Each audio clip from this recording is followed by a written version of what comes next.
Molly, Paul, cell phones can be a real lifesaver. They allow us to call quickly no matter where we are. But that quick call doesn't always ensure a quick response. A technology gap is tonight's PSI.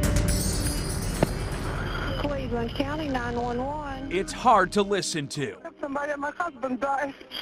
My husband died. A frantic call from a panicked wife about a dying husband. Honey, where are you? I was at home. The man in trouble was Christine Bridges' brother. She lives just a quarter-mile away. Knowing CPR, she jumped in a car and raced down the road. And we really needed some equipment to help him with his breathing. Help wouldn't arrive for more than 20 minutes.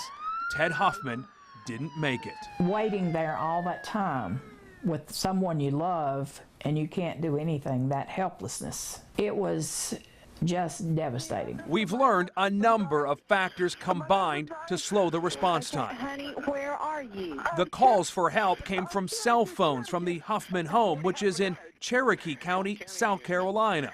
Those calls hit a cell tower about 2 miles away in Cleveland County, North Carolina, sending the calls to the 911 center in Shelby. Dispatchers there had to transfer the call to Gaffney, back in Cherokee County. Well, this is Cleveland County, ma'am. I can't help you. And the confusion starts. Honey, where are you? Cleveland County operators clearly tell the callers to hold on. Okay, do not hang up, honey. Let me get you to Cherokee County. But in at least one case, they didn't. You don't hear them dialing someone else. You don't hear anything.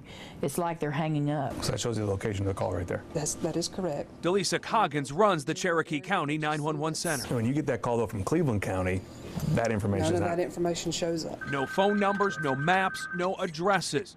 Critical data does not transfer, and the clock is ticking. Puts up quite a bit of delay, because then we have to take the information and actually type it in. Yeah, it's a daily occurrence here. Todd Sims runs Medics 911 Center in Mecklenburg County.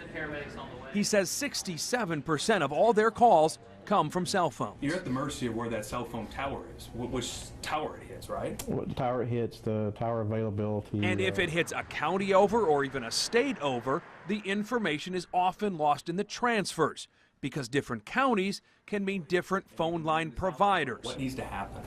It's what's commonly referred to as next generation 911. Right now, the data from your phone is sent to a traditional phone line. Next generation 911 gets it into an IP line where all data can be transferred. But new technology won't completely solve the problem facing the families on Huffman Hill. One of them places you can't get there from here. At least not easily. Emergency responders in Gaffney have to go up into North Carolina and then come back down into South Carolina. It is the only road into the neighborhood. I think you guys almost feel like you're in a bit of an island out here. We are. We're lost in time. One more frustrating thing, the closest emergency responders to Huffman Hill are just 6 miles away, but they are in Grover, North Carolina. We can tell you tonight, Upstate Carolina Medical Center EMS is now working on a mutual aid agreement so Grover can answer the call to hopefully cut down on response times. Molly?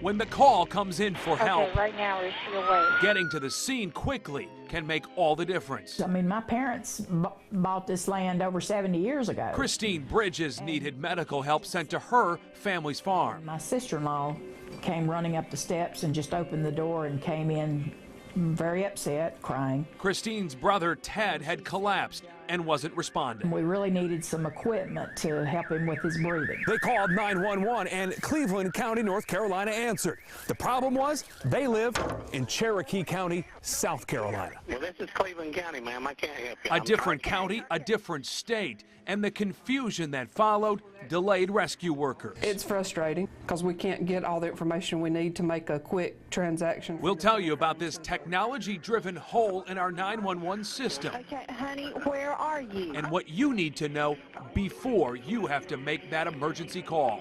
A problem solver investigation tonight at 11.